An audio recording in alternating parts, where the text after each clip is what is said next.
ሰላም እንደምናላችሁ ውድ ተመልካቾቻችን፣ ዛሬታችን በአፍሪካ ውስጥ የሚመረቱ የመኪና ብራንዶችና መኪኖቻቸው ላይ የተለያዩ መረጃዎችን ይዤላችሁ የቀረብኩት የአውቶሞቲቭ ባለሙያ አዶንያ ብርሃኔ። መልካም ቆይታ።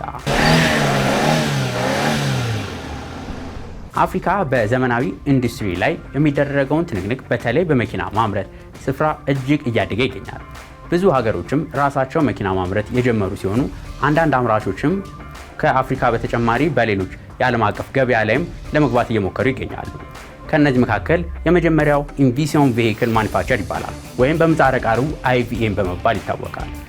በሀገረ ናይጄሪያ የሚገኘው IVM የሚባል መኪና አምራች ድርጅት ይገኛል።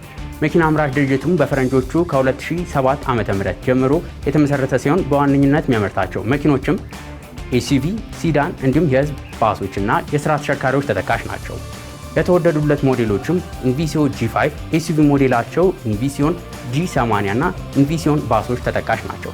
ካምፓኒውም በ2025 እቅዱ ከአፍሪካ ውጪ ለሌሎች ሀገራትም የሚያቀርብ ሲሆን ወደ ኤሌክትሪክ መኪና ለመግባትም እየተዘጋጁ እንደሆነ ገልጸዋል። ሁለተኛው ደግሞ በሀገረ ኬንያ የሚገኘው መኪና አምራች ካምፓኒ ደግሞ ሞርቢስ ሞተርስ ይባላል። ይህም ካምፓኒ በፈረንጆቹ ከ2010 ዓ.ም ጀምሮ መኪኖችን እያመረተ ለገበያ እያቀረበ ይገኛል። ተወዳጅ ሞዴሉ ሞርቢስ 2 ይባላል። በቀጣይ ደግሞ ሞርቢስ 3 ለማምረት እየተዘጋጀ ይገኛል። እነዚህ መኪኖች ተመጣጣኝ ዋጋ እንዲሁም ለአፍሪካ መንገዶች ተስማሚ ሞዴሎች እንደሆኑ ይገለጻሉ። ለዚህም ማሳያ የሚሆነው የ2025 አዲሱ ሞርቢስ 3 የሚባለው ከመሬት ያለው ከፍታ ለአስቸጋሪ መንገዶች ታስቦ የተሰራ ነው። በሶስተኛ ደረጃ የምናገኘው ተሽከርካሪ ደግሞ ናስር አውቶሞቲቭ ናቸው። ይህም የግብፅ ድርጅት ነው።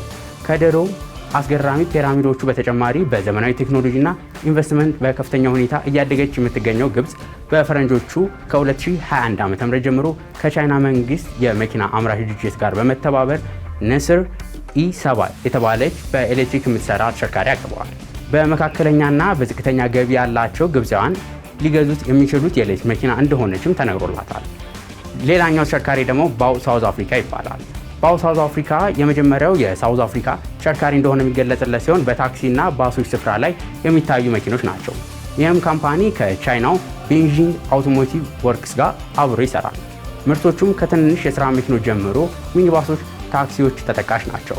በ2025 ዓ.ም እቅዳቸውም የኤሌክትሪክ ባሶች ምርትና ለታክሲ አገልግሎት የሚውሉ መኪኖችን ማምረት እንደሆነ ገልጸዋል። ከዚህ በተጨማሪ ደግሞ የዩጋንዳው ኪሪ ሞተርስ የሚባለው ተሽከርካሪ ተጠቃሽ ነው። ይህም ሙሉ በሙሉ በ100% በኤሌክትሪክ የሚሰሩ የህዝብ ባስ ምርትና ሌሎችንም ተሽከርካሪዎች ለማምረት እየተዘጋጀ ይገኛል። ሌላኛው ደግሞ የጋናው ብሪንች አውቶሞቲቭ ይባላል። ይህም የኤሌክትሪክ ቫን መኪኖችና ለጭነት የሚውሉ መኪኖችን በ2025 ዓ.ም እንደሚያመርት ገልጿል። ለዛሬ ይዤላችሁ የቀረቡት መረጃ ይህን ይመስል ነበር። በቀጣይ ሌሎች ከመኪና ጋር በተገናኘ መረጃዎች እስከምንገናኝ ድረስ መልካም ሁሉ ተመኘው።